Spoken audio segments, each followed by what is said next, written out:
台南已经开始宣扬季节，不过现在金山往来也在尾声。台南市为了帮助农民行销优质的金山往来，透过超商的行销通路，正限量涨价，吸引消费者选买，而且佫是方便民众拍开着这的包装，有大有小选择。市场委托甲侪民代贵宾拢来到宣传。而且讲到往来，台南已经是全台湾第2大产地，所以除了青果市场以外，新化农会嘛开发出上新的往来金桔仔酱，会中由市长亲身来制作往来小胖糕，真大路南上果酱甲新鲜的往来全力出销。这个切好的凤梨呢，直接的放到我们的吐司上面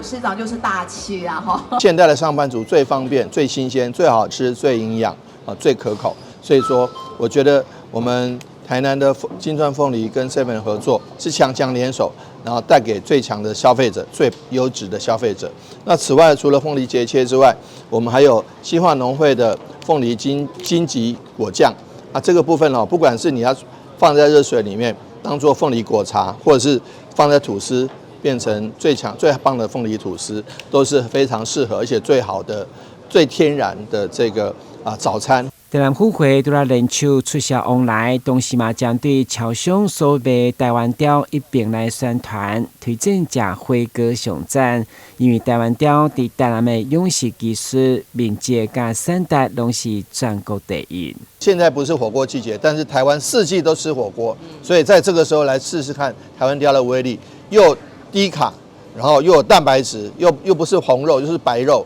所以这是最棒的这个海鲜。台南不管往来，或者是台湾雕，拢深受市场肯定，嘛丰富了美食之都的吸引力。但新闻阮及采访报道。